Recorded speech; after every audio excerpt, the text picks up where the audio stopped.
నమస్తే welcome to D news ముందుగా headlines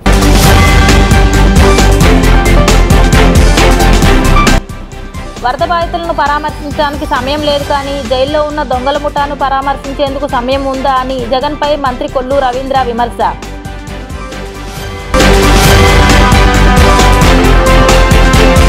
ప్రకాశం బ్యారేజ్ను ఢీకొన్న బోట్లను తొలగించేందుకు ఆపరేషన్ అండర్ వాటర్ ప్రక్రియ. బోట్లను తొలగించేందుకు తీవ్రంగా శ్రమిస్తున్న కాకినాడ టీం. వరద బాధితులకు 2024-25 ఇంటి పన్ను ఇతర ఛార్జీలు పూర్తిగా రద్దు చేయాలని అన్న సిహెచ్ బాబురావు. మాజీ ముఖ్యమంత్రి వైఎస్ జగన్పై మంత్రి కొల్లు రవీంద్ర తీవ్ర స్థాయిలో మండిపడ్డారు. వరద బాధితులను పరామర్శించడానికి సమయం లేదు కానీ జైల్లో ఉన్న దొంగల ముఠాను పరామర్శించేందుకు సమయం ఉంటుందని విమర్శించారు. ఎన్ని కష్టాలు ఇబ్బందులు ఉన్నా 10 రోజులు విజయవాడలోనే ఉండి వరద బాధితులకు భరోసాగా నిలిచామన్నారు. కేంద్రం కూడా వరద బాధితులను ఆదుకునేందుకు సుముఖంగా ఉందన్నారు. ఒక దాదాపు 20-30 టన్నుల బరువు ఉండే పడవలను ఇప్పుడు కూడా తీలేకపోతున్నారు. ఇవాళ కూడా నిన్న కూడా కట్ చేస్తుంటే ఇంకా ఆ పడవలు బయటికి రావట్లే. అంత హెవీగా ఉండే పడవలతో ప్రకాశం బ్యారేజ్ను కూడా కూల్చే కార్యక్రమానికి ఈ ముఖ్యమంత్రి గారు వాళ్ళ వైసీపీ నాయకులు ఉడిగట్టారంటే ఒకసారి మనందరం కూడా ఆలోచించాలా. ఆయన వచ్చి మాట్లాడతాడు, ఏమీ జరగలేదు, సహాయ కార్యక్రమాలు ఏమీ జరగలేదు అని చెప్పి ప్రజల్ని మభ్యపెట్టే కార్యక్రమాలు చేస్తున్నారు. దయచేసి ఇవన్నీ కూడా మనం గమనించాల్సినటువంటి అవసరం ఉంది. చూసాం, వరదల్లో ఉన్నటువంటి వరద బాధితులు పలకరిస్తాక ఆయనకు టైం లేదు. జైల్లో ఉన్నటువంటి ఒక ఖైదీని పలకరిస్తాక మటుకు ఆయనకు టైం ఉంటుంది. జైల్లో ఉన్నటువంటి ఒక దొంగల ముఠానికి పలకరిస్తానికి మటుకు ఆయనకు టైం ఉంటుంది. కానీ నష్టపోయినటువంటి వరదల్లో నష్టపోయినటువంటి రైతాంగానికి కానీ వరదల్లో నష్టపోయినటువంటి ప్రజలకు కానీ ఒక భరోసా ధైర్యం ఇవ్వాల్సినటువంటి పరిస్థితి ఉంటే వాళ్ళని భయపెట్టే కార్యక్రమాలు చేస్తాం. ఇవన్నీ కూడా ప్రజలు గమనిస్తూ ఉన్నారు. ఇవాళ ఎన్ని కష్టాలు ఎన్ని ఇబ్బందులు ఉన్నా చంద్రబాబు నాయుడు గారు దాదాపు 10 రోజులు వినాయక చవితి కూడా విజయవాడలోనే ఉండి అక్కడే సర్వవిఘ్నాలు తొలగాలని చెప్పి దేవుడికి పూజ చేసుకుని మళ్ళీ వరద కార్యక్రమాలకు వెళ్ళిపోయారు, సహాయ కార్యక్రమాలు. ఇవన్నీ కూడా ప్రజలు గమనిస్తూ ఉన్నారు. వైఎస్ఆర్ పార్టీ నాయకులకి తగిన బుద్ధి చెప్తారు.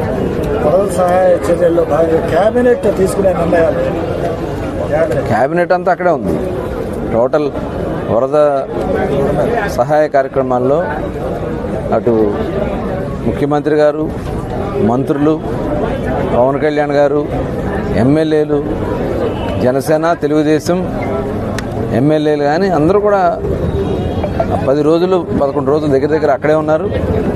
ఇవాళ కూడా సహాయ కార్యక్రమాలు ఇంకా జరుగుతున్నాయి. రేపు ఎన్యూమరేషన్ అయిపోయింది కాబట్టి రేపు 17వ తారీఖు ముఖ్యమంత్రి గారు అనౌన్స్ చేసిన దగ్గర నుంచి ప్రతి ఒక్క పైసా ప్రతి ఒక్క బెనిఫిషరీకి చివరి వరకు చేరే వరకు అన్ని టీంలు వర్క్ చేస్తాయి. ఇంత పెద్ద ఎత్తున దీనికి విజయవంతంగా ఎవరైతే రైతులకు కానీ వరద బాధితులకు కానీ ఒక అండగా భరోసాగా నిలబడిన ప్రతి ఒక్కరికి, అటు ఎమ్మెల్యేలకి, మంత్రులకి, సాక్షాత్తు ముఖ్యమంత్రి గారికి, ఉప ముఖ్యమంత్రి గారికి, అట్లాగే ఐఏఎస్ ఆఫీసర్లకి, అధికారులు కూడా అక్కడే ఉన్నారు పాపం. ప్రకాశం బ్యారేజ్ని ఢీకొన్న బోట్లను తొలగించేందుకు ఆపరేషన్ అండర్ వాటర్ కొనసాగుతోంది. నీళ్లలో నుండి బోట్లను తొలగించేందుకు తీవ్రంగా ప్రయత్నిస్తున్నారు. పడవల తొలగింపు ప్రక్రియ అత్యంత క్లిష్టంగా మారింది. పడవలు చాలా స్ట్రాంగ్గా ఉండటంతో తొలగింపు ప్రక్రియ ఆలస్యం అవుతుందని అన్నారు. కాకినాడ నుండి వచ్చిన అబ్బులు టీం పడవలు తొలగించేందుకు తీవ్రంగా శ్రమిస్తున్నారు.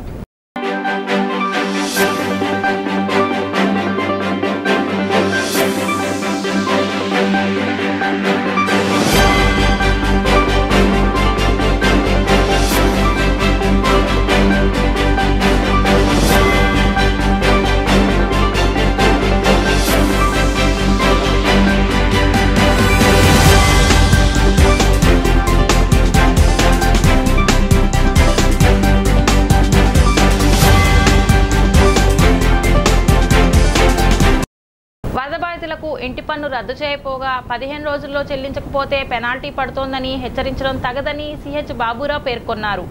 వరద ప్రాంతాల్లో 2024-25 సంవత్సరం ఇంటి పన్ను ఇతర ఛార్జీలు పూర్తిగా రద్దు చేయాలన్నారు.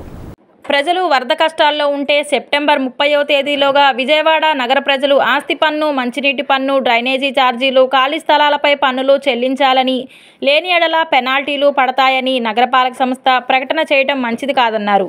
విజయవాడ నగర ఆర్థిక వ్యవస్థ చిన్నాభిన్నమైందన్నారు. ప్రభుత్వం వారిని అన్ని విధాలుగా ఆదుకోవాల్సిన సమయం ఇదేనన్నారు. నగరపాలక సంస్థ బాధితులకు తోడ్పాటు ఇవ్వాల్సింది. ఈ సమయంలో పన్నుల వసూళ్లు మునిగి తేలటం దారుణమన్నారు. ఈ నెలాఖరులోగా పన్నులు చెల్లించకపోతే పెనాల్టీలు పడతాయని పరోక్షంగా హెచ్చరించడం మరింత బాధాకరమని బాబురావు పేర్కొన్నారు. అంటే ప్రజల కష్టాల్లో ఉంటే మీ పని పన్నులు వసూలు చేయటమా? ఇదేనా విజయవాడ నగరపాలక సంస్థ చేయాల్సింది? ఒకవైపున మున్సిపల్ మంత్రి గారు విజయవాడలో తిరిగి మేము బాధితులను ఆదుకుంటాం, అన్నీ చేస్తామని వారు చెప్తున్నారు. కానీ అదే మున్సిపల్ శాఖ ఈ రకమైనటువంటి ప్రకటనలు విడుదల చేసి, అంటే ప్రజల మీద మీరు నెలాఖరు రూపాయలు కట్టకపోతే మీ మీద పెనాల్టీ పడుతుందని వాడిని పరోక్షంగా హెచ్చరించడమే. అసలు ఇవాళ ఉన్నటువంటి వరద బాధితులకి ఇంటి పన్ను, మంచినీళ్లు, డ్రైనేజీ ఛార్జీలు, ఖాళీ స్థలాల పన్ను ఈ 2024-25 సంవత్సరానికి పూర్తిగా రద్దు చేయాలి. వాళ్ళు కట్టలేరు. రద్దు చేస్తూ మున్సిపల్ శాఖ జీవో ఇవ్వాలి. ఈ వరద ప్రాంతాల వరకు విజయవాడలో 32 డివిజన్లు, సుమారుగా 2,77,000 కుటుంబాలు, 8 లక్షల మంది జనం ముంపులో ఉంటే ఇంకా పన్నులు కోలేంటి?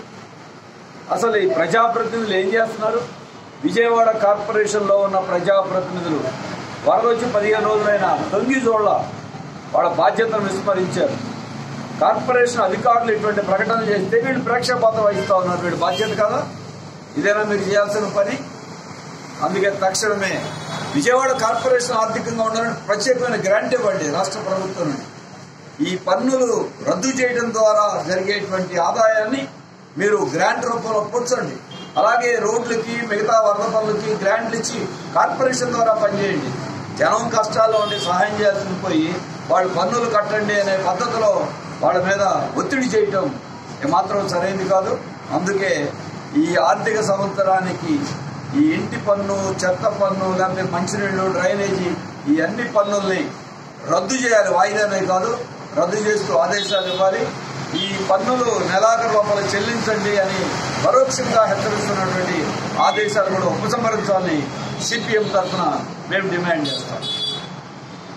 మాజీ స్పీకర్ కోడెల శివప్రసాద్ జీవితం ఆదర్శప్రాయమని మాజీ మంత్రి దేవినేని ఉమా కొనియాడారు. సోమవారం కోడెల వర్ధంతి సందర్భంగా గొల్లపూడిలో టీడీపీ శ్రేణులతో కలిసి కోడెల చిత్రపటానికి పూలమాలలు వేసి నివాళులర్పించారు. పల్నాడు ప్రాంతానికి రాజకీయంగా, వైద్య రంగంలో కోడెల చెప్పుకోదగ్గ సేవలు అందించారన్నారు.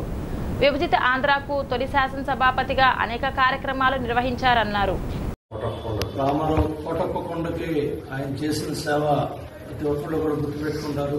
శివుడి దగ్గరగా కోటప్పకొండ మరి తిరునాళ్ళలో, అలాగే అంతర్జాతీయ మహిళా సదస్సు కూడా కొండపల్లిలో చాలా పెద్ద ఎత్తున చంద్రబాబు గారి నాయకత్వంలో ఇంటర్నేషనల్ కాన్ఫరెన్స్ ని పవిత్ర సంగమంలో చేయటం, అట్లాగే బసవతారకం హాస్పిటల్కి మరి రామారావు గారి నాయకత్వంలో ఆ రోజు శంకుస్థాపన ఏదైతే అనుకున్నారో దాన్ని చంద్రబాబు నాయుడు గారు శంకుస్థాపన చేయటం, భవనాలు నిర్మాణం చేయటం, అప్పుడు డాక్టర్ గారిని బాధ్యత పెట్టడం, మరి ఆయన నాయకత్వంలో క్యాన్సర్ హాస్పిటల్ కూడా ఎంతో పురోగతి చెంది మరి ఉభయ రాష్ట్రాల్లో ఎంతోమంది క్యాన్సర్ బారిన పడ్డవాళ్ళు బసవతారకం హాస్పిటల్లో ఆయన డాక్టర్గా మరి దేశ విదేశాల్లో ఉన్న తెలుగు వాళ్ళందరినీ సహకారం తీసుకొని చంద్రబాబు నాయుడు గారిని కల్పించి మరి ఎన్నో మరి దాన్ని ఎంతో అభివృద్ధిలో మరి డాక్టర్ గారు ఎంతో కీలక పాత్ర పోషించారు.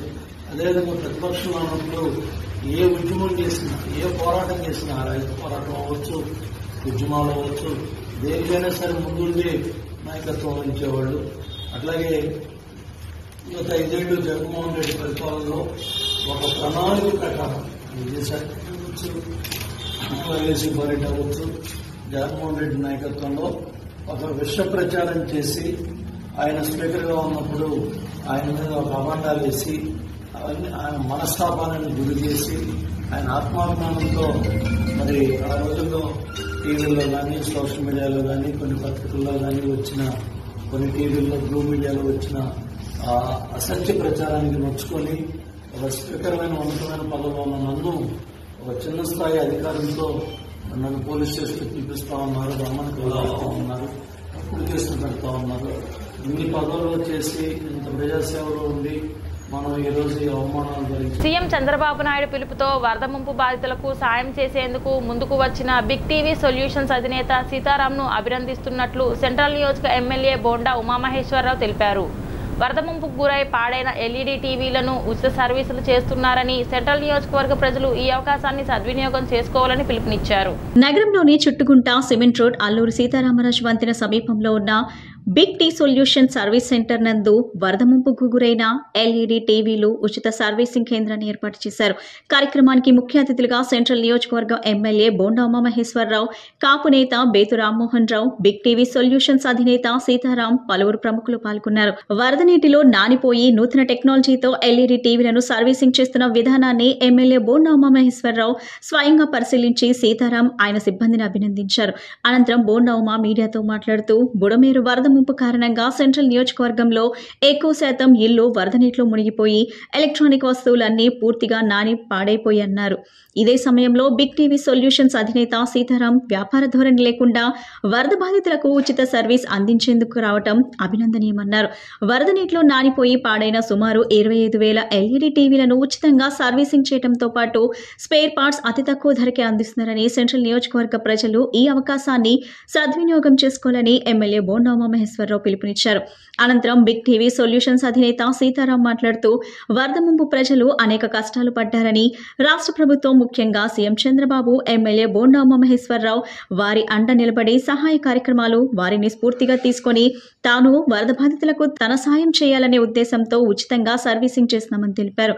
వరద విపత్తుతో బాధపడుతున్న బాధితులకు సాయం చేయాలనే సీతారాంకు ఆలోచన రావడం ఆనందంగా ఉందని బేతు రామ్మోహన్ తెలిపారు.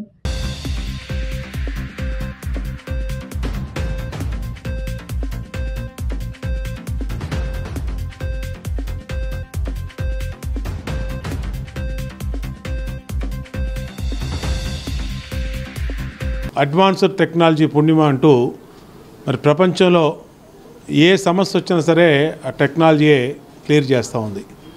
ఈరోజు విజయవాడ సెంట్రల్ నియోజకవర్గంలో బిగ్ టీవీ సొల్యూషన్స్ పేరు మీద మన సీతారాము ఇక్కడ చుట్టుకుంట్లో ఇక్కడ పెద్ద టీవీ సర్వీస్ సెంటర్ని పెడతాం. దాంట్లో అన్ని సమస్యలకి గతంలో మరి మెయిన్ బోర్డు కానీ స్క్రీన్ కానీ ఏదైనా రిపేర్లు వస్తే ఈ స్మార్ట్ టీవీల్లో ఇంకా ఈ మూత పడేయటం తప్పితే, పక్కన పడేయటం తప్పితే ఇంతకుముందు మార్గం ఉండేది కాదు. ఇవాళ అడ్వాన్స్డ్ టెక్నాలజీ మిషనరీ మరి ఇంపోర్ట్ చేసుకుని ఇతర కంట్రీల నుంచి ఇక్కడ పెడతాం వల్ల సుమారుగా ఇవాళ సెంట్రల్ నియోజకవర్గంలో 25,000 టీవీలు తడిసిపోయిన టీవీలు పనిచేయవు, లేదంటే గీతలు వస్తూ ఉంటాయి. అలాంటి టీవీలన్నింటినీ అతి తక్కువ ధరకే వీలైతే 200-300 రూపాయలకే ఇక్కడ సర్వీస్ చేసి మళ్ళా మామూలుగా ఆ టీవీ గతంలో ఏ విధంగా వచ్చిందో ఆ విధంగా దాన్ని పనిచేయించే విధంగా ఇక్కడ టెక్నాలజీ మిషనరీ అన్ని ఎక్విప్మెంట్ ఫుల్ ఫ్లెడ్జ్డ్గా ఉంది. చాలా సంతోషం. సీతారామని బిగ్ టీవీ సొల్యూషన్స్ సీతారామని నియోజకవర్గ శాసనసభ్యుడిగా అభినందిస్తూ ఉన్నా. ఇది రైట్ టైంలో మంచి మిషనరీ పెట్టారు. దీన్ని ఏదైతే స్కిల్ డెవలప్మెంటు ప్రభుత్వ పరంగా కూడా దీన్ని ఇన్వాల్వ్ చేస్తూ ఉన్నాం. ఇవాళ అత్యధికంగా టీవీలు నష్టపోయినటువంటి సెంట్రల్ నియోజకవర్గంలో వాళ్ళందరినీ కూడా వీళ్ళ బిగ్ టీవీ సొల్యూషన్స్ సేవల్ని వినియోగించుకోమని కూడా విజ్ఞప్తి చేస్తా ఉన్నాం. విజయవాడ సెంట్రల్ నియోజకవర్గం నుంచి మాట్లాడుతున్నానండి. ఈరోజు ముఖ్యంగా గత 15 రోజులుగా విజయవాడ మహానగరం వరదల్లో చాలా ఇబ్బందులు పడుతూ ప్రజలందరూ చాలా అస్తవ్యస్తమైన జీవితం గడుపుతున్నారు. అందులో భాగంగా సీఎం నారా చంద్రబాబు నాయుడు గారు, లోకేష్ గారు వారి పిలుపు మేరకు పవన్ కళ్యాణ్ గారి స్ఫూర్తితో మనకు చేతనంత వరకు సహాయం చేయాలనే సంకల్పంతో మేము 15 రోజుల నుంచి కార్యక్రమంలో పాల్గొంటూ విరివిగా అన్నదాన కార్యక్రమాలు, వస్త్రదాన కార్యక్రమాలు అన్నీ కూడా చేస్తున్నాం.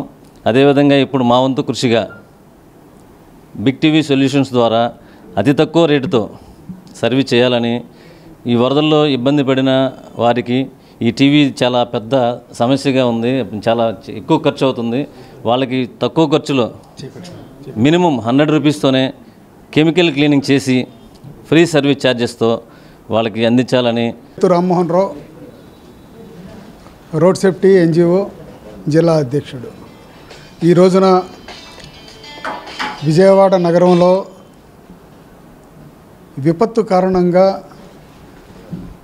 ఇక్కడ ప్రాంత వాసులందరూ కూడా ఇంట్లో ఉన్నటువంటి ఎలక్ట్రానిక్ టీవీలన్నీ కూడాను చాలా పాడైపోయి తడిసిపోయి ఉన్నటువంటి తరుణంలో దీనికి మార్గం ఏమిటి అనేటటువంటి ఆలోచనలో భాగంగా Big TV Solution Kolli Sitaram గారి ఆధ్వర్యంలో బొండా ఉమామహేశ్వరరావు గారు శాసనసభ్యుల యొక్క ఆశీస్సులతోటి ఈ నియోజకవర్గంలో ఉన్నటువంటి ప్రజలందరికీ కూడాను మేలు చేయాలనేటటువంటి ఒక తపనతో ఈ పేదలకి అందరికీ కూడాను అందుబాటులో విధంగా వైసీపీ అధినేత వైఎస్ జగన్ మా పార్టీ తరపున ₹1 కోటి విరాళం ప్రకటించడమే కాకుండా మళ్లీ 10 లక్షలు ఇచ్చారని మాజీ మంత్రి ఎమ్మెల్సీ బొత్స సత్యనారాయణ అన్నారు.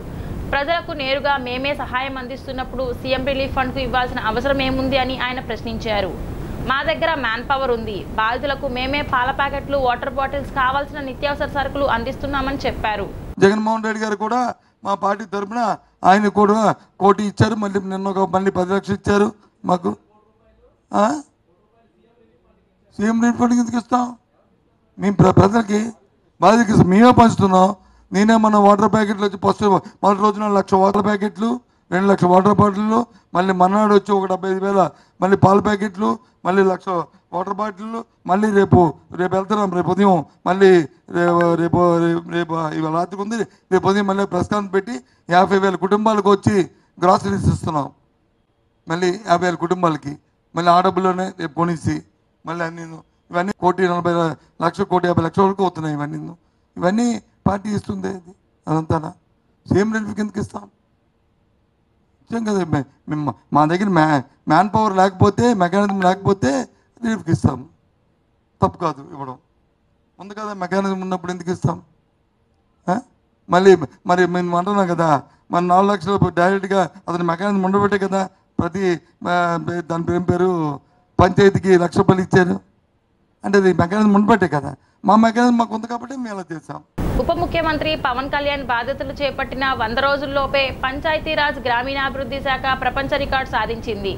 రాష్ట్ర వ్యాప్తంగా ఒకే రోజు 13,326 గ్రామ పంచాయతీల్లో గ్రామ సభల నిర్వహణకు ప్రపంచ రికార్డు దక్కింది. వరల్డ్ రికార్డ్స్ యూనియన్ ఆంధ్రప్రదేశ్లో ఆగస్టు 23వ తేదీన నిర్వహించిన గ్రామ సభలను గుర్తించింది. ఇందుకు సంబంధించిన రికార్డ్ పత్రాన్ని, మెడల్ను ఈ రోజు ఉదయం ఉప ముఖ్యమంత్రి పవన్ కళ్యాణ్ కి world records union official records manager Christopher Taylor craft అందజేశారు. హైదరాబాద్లోని పవన్ కళ్యాణ్ నివాసంలో ఈ కార్యక్రమాన్ని నిర్వహించారు. ఒకే రోజు ఈ స్థాయిలో ప్రజల భాగస్వామ్యంతో సభలు నిర్వహించడం అతిపెద్ద గ్రామ పాలనగా గుర్తిస్తున్నట్లు వరల్డ్ రికార్డ్స్ యూనియన్ ప్రతినిధి తెలిపారు. The World Record Union recognizes the record for the largest number of Gram Panchayats conducting Gram Sabhas in a single day within a state is 13,326 and was achieved by the state of Andhra Pradesh, India on 23rd August 2024. Congratulations. Thank you.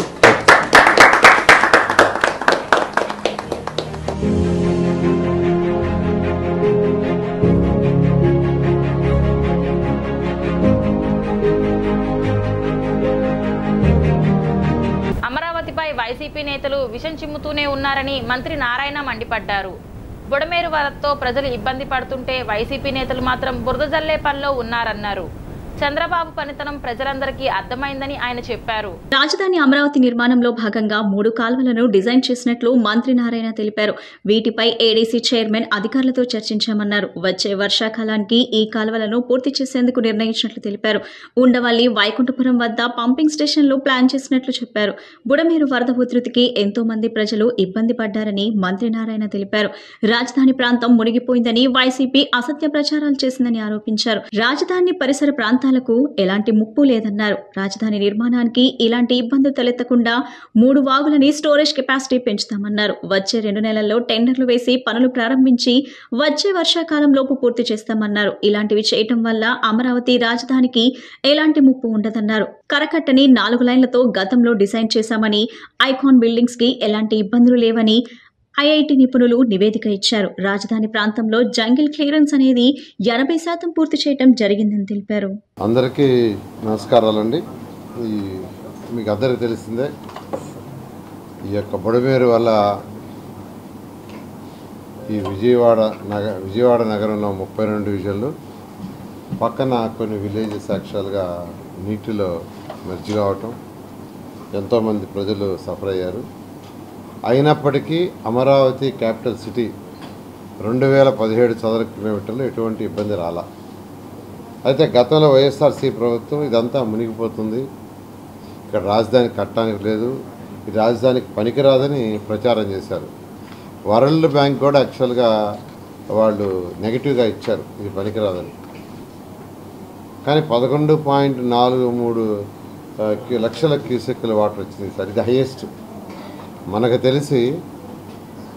తెలిసి highest 11.43 లక్షల క్యూసెక్కులు వచ్చినా ఎటువంటి ఇబ్బంది లేకుండా ఉంది. అయినప్పటికీ ఈ capital సిటీని నిర్మించేటప్పుడు ఈ నిర్మాణంలో లోపల 3 కెనాల్స్ యాక్చువల్గా డిజైన్ చేసాం. కొండవీటి వాగు, పాలవాగు, గ్రావిటీ కెనాల్, మొత్తం 3 కెనాల్స్ని యాక్చువల్గా అక్కడ డిజైన్ చేసాం. ఈరోజు దానికి సంబంధించిన ఏడీసీ మన యొక్క అమరావతి డెవలప్మెంట్ కార్పొరేషన్ చైర్మన్ ప్రభుత్వం మరియు మిగతా అధికారులతో యాక్చువల్గా వీటి మీద డిస్కస్ చేశాను. నెక్స్ట్ రైనీ సీజన్ కల్లా ఈ 3 కంప్లీట్ కావాలనే దాంతో యాక్చువల్గా వాళ్ళతో ఈరోజు డీటెయిల్గా డిస్కస్ చేయడం జరిగింది. కొండవీటి వాగు చూస్తే అనంతవరం నుంచి ఉండవల్లి పాయింట్కి వస్తుంది, ఉండవల్లి ఎండ్ పాయింట్. అదేవిధంగా పాలవాగు చూస్తే దొండపాడు నుంచి కృష్ణాయపాళెంకి వచ్చి కొండవీటి వాగులో కలిసిపోద్ది. గ్రావిటీ కెనాల్ అయితే వైకుంఠపురంకి యాక్చువల్గా వైకుంఠపురం పాయింట్కి డౌన్లోకి పోతుంది. వరద ప్రభావిత ప్రాంతాల్లో సత్వరమే పారిశుద్ధ్య నిర్వహణ పూర్తి చేసి ప్రజలకు ఆరోగ్యకరమైన వాతావరణాన్ని కల్పించాలని విజయవాడ నగరపాలక సంస్థ కమిషనర్ ధ్యానచంద్ర అధికారులతో అన్నారు. సోమవారం ఉదయం కండ్రిక, ఉడా కాలనీ, రాజీవ్ నగర్, నున్నా, ముస్తాబాద్ తదితర ప్రాంతాలు క్షేత్రస్థాయిలో పరిశీలించారు. తన పర్యటనలో గమనించి పేరుకుపోయిన వ్యర్థాలను చూసి అక్కడున్న శానిటరీ ఇన్స్పెక్టర్ను మందలించి దగ్గరుండి వ్యర్థాలు తీసేలా చర్యలు తీసుకోవాలని అసిస్టెంట్ మెడికల్ హెల్త్ ఆఫీసర్ రామకోటేశ్వరతో అన్నారు. అనంతరం రాజీవ్ గాంధీ స్కూల్లో పర్యటించి స్కూల్లో చేయాల్సిన పారిశుద్ధ్య నిర్వహణ సత్వరమే పూర్తి చేసి ఆరోగ్యకరమైన వాతావరణాన్ని కల్పించాలని అధికారులను ఆదేశించారు. వరద ప్రభావిత ప్రాంతాల్లో ఎక్కడైతే స్కూళ్లు, ఆసుపత్రులు ఉన్నాయో అక్కడ వెంటనే పారిశుద్ధ్య నిర్వహణ సత్వరంగా పూర్తి చేసి ఆరోగ్యకరమైన వాతావరణాన్ని కల్పించేలా చర్యలు తీసుకోవాలని అధికారులను ఆదేశించారు.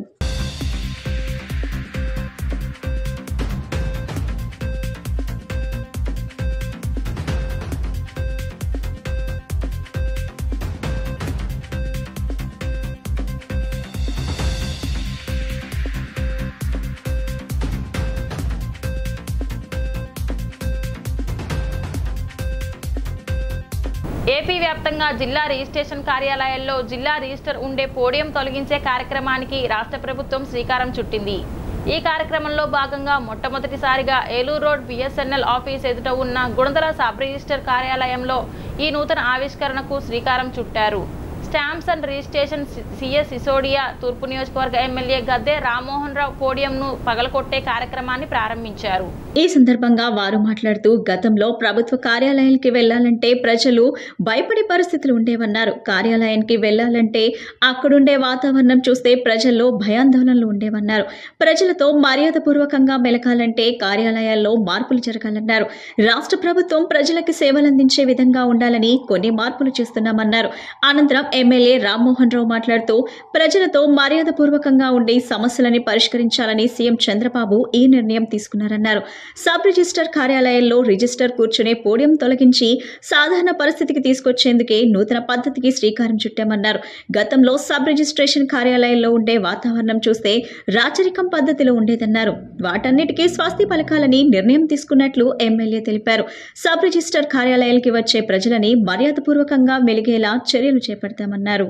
దానిలో మార్పులు చేసి ప్రత్యేకంగా ప్రజలకి ఒక ఫ్రెండ్లీ వాతావరణం, ఫ్రెండ్లీ అట్మాస్ఫియర్ క్రియేట్ చేయడానికి ఇవాళ ముఖ్యమంత్రి గారు తీసుకున్న నిర్ణయం, ఎవరైనా ఒక సమస్య కోసం వచ్చినప్పుడు లేదా అవసరం వచ్చినప్పుడు అక్కడ ఉన్న అట్మాస్ఫియర్ చూసుకుని భయపడే విధంగా వాళ్ళకి వంగి నమస్కారం పెట్టాలి అనే భావన కాకుండా ప్రజలే దీనికి కర్తలు, ప్రజలే దీనికి యజమానులు, ప్రజలకు అవసరమైతే వాళ్ళకి రాగానే కొంచెం మంచినీళ్ళు ఇచ్చి, ఇంకా అవకాశం ఉంటే టీ ఇచ్చి వాళ్ళ సమస్యని తెలుసుకొని సానుకూలంగా పరిష్కరించే విధంగా చేసే ప్రయత్నం, ఒక అట్మాస్ఫియర్ క్రియేట్ చేయాలని చెప్పి అంతకుముందున్న ఎత్తైన దిమ్మ, దాని చుట్టూ రెడ్ కలర్, ఇది ఒక మేజిస్ట్రేట్ని, ఒక జడ్జి గారిని మనం చూసి ఏ విధంగా జడ్జి గారి దగ్గరికి వెళ్తే ఎంతలా వాళ్ళైనా, ఎమ్మెల్యే కావచ్చు, ముఖ్యమంత్రి కావచ్చు, ఎవరైనా కూడా,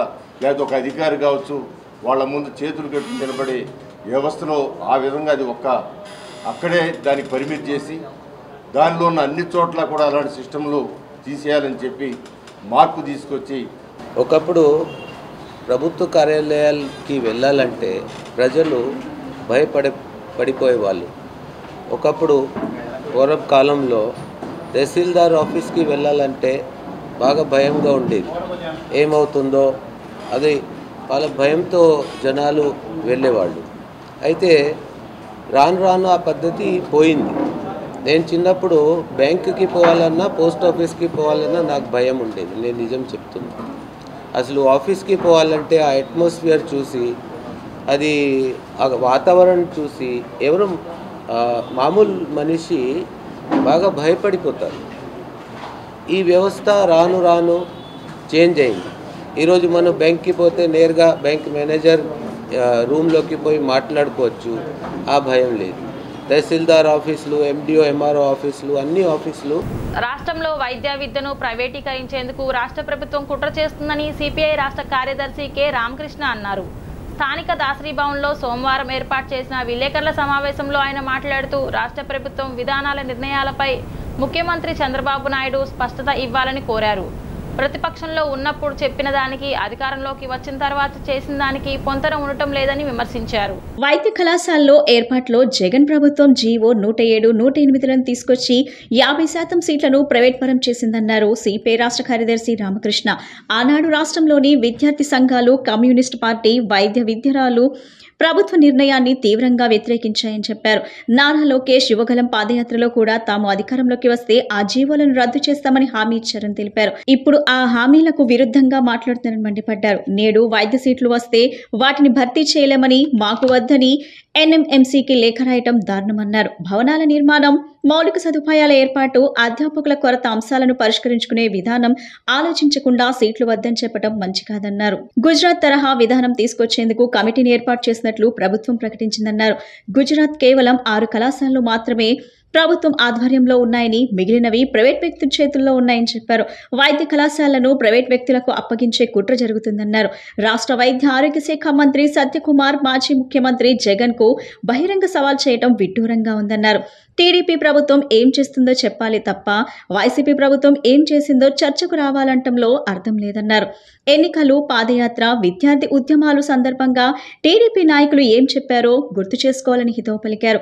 కళాశాల నిర్మాణం పూర్తి కాలేదని, అసలు వైద్య సీట్లే వద్దటం మూర్ఖత్వం అన్నారు. విశాఖపట్నం ఉక్కు కర్మాగారం విషయంలో తెలుగుదేశం ప్రభుత్వం ఇచ్చిన హామీని వెనక్కి తీసుకున్నట్లు కనబడుతుందని సందేహం వ్యక్తం చేశారు.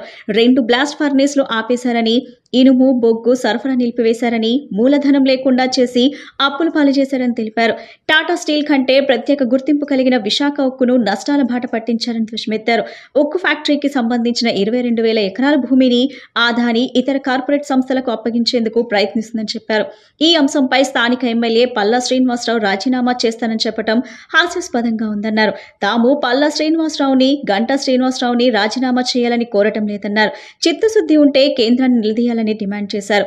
లేకుంటే కేంద్రంలోని ఎన్డీఏ ప్రభుత్వం నుంచి బయటకు రావాలని సూచించారు. విశాఖ ఉక్కు ప్రైవేటీకరణ జరుగుతుందనే అనుమానంపై ముఖ్యమంత్రి చంద్రబాబు, ఉప ముఖ్యమంత్రి పవన్ కళ్యాణ్ సమాధానం చెప్పాలని డిమాండ్ చేశారు. విశాఖ ఉక్కు ఫ్యాక్టరీకి గనులు కేటాయించాలనే ప్రైవేటీకరణ చేయటం లేదని ప్రకటించారు. ఏ ప్రభుత్వం వచ్చినా ఉద్యోగ సంఘాలు, వాటి నాయకుల తీరు మారటం లేదన్నారు. పోలీసులు టోపీ, కాకి దుస్తులు ధరించి ముఖ్యమంత్రి చంద్రబాబు, ఎక్సైజ్ శాఖ మంత్రి కొల్లు రవీంద్ర చిత్రపటాలకు పాలాభిషేకం చేయటాన్ని తీవ్రంగా ఖండించారు. పోలీసులు ఏమైనా తెలుగుదేశం పార్టీలో చేరారా అని ప్రశ్నించారు. గత ప్రభుత్వంలో కూడా పోలీసులు ఇలాగే చేశారని, ఇప్పుడు ఉన్నత స్థాయికి చెందిన 3 ఐపీఎస్ అధికారులు సస్పెండ్ అయ్యారని గుర్తు చేశారు. జగన్ చెప్పగానే గుడ్డిగా పాటించడం వల్లే ఇలా జరిగిందన్నారు. పోలీసులకు ప్రభుత్వం మంచి చేస్తే ధన్యవాదాలు చెప్పవచ్చు గాని పాలాభిషేకం చేయటం సరికాదన్నారు. నమస్కారాలు. ఇవాళ మన రాష్ట్ర ప్రభుత్వము ముఖ్యమంత్రి చంద్రబాబు నాయుడు గారు వివిధ పాలసీల విషయంలో ఒక స్పష్టత ఇవ్వాలని కోరుతా ఉన్నాం.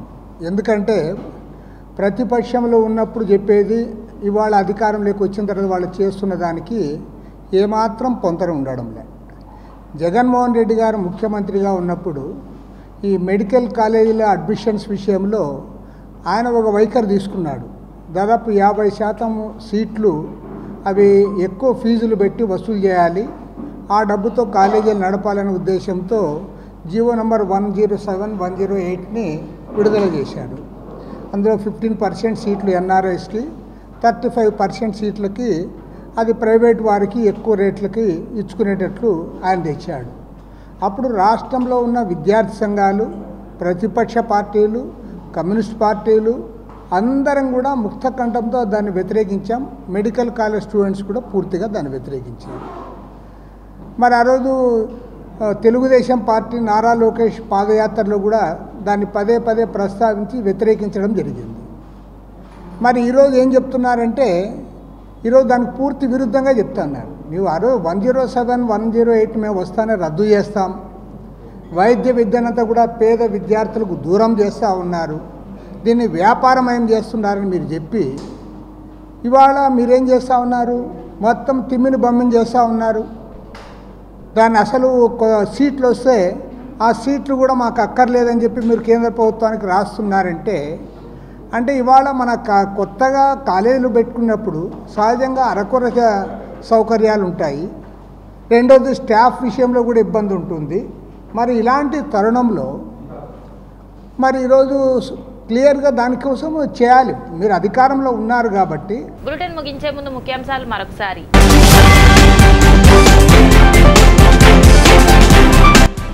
వరద బాధితులను పరామర్శించడానికి సమయం లేదు కానీ జైల్లో ఉన్న దొంగల ముఠాను పరామర్శించేందుకు సమయం ఉందా అని జగన్పై మంత్రి కొల్లు రవీంద్ర విమర్శ.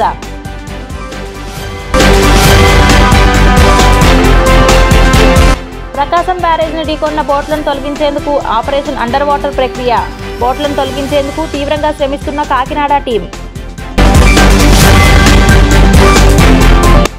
వరద బాధితులకు 2024-25 ఇంటి పన్ను ఇతర ఛార్జీలు పూర్తిగా రద్దు చేయాలని అన్న సిహెచ్ బాబురావు. డి న్యూస్కి సమాప్తం. మళ్ళీ నెక్స్ట్ బులెటిన్లో కలుద్దాం.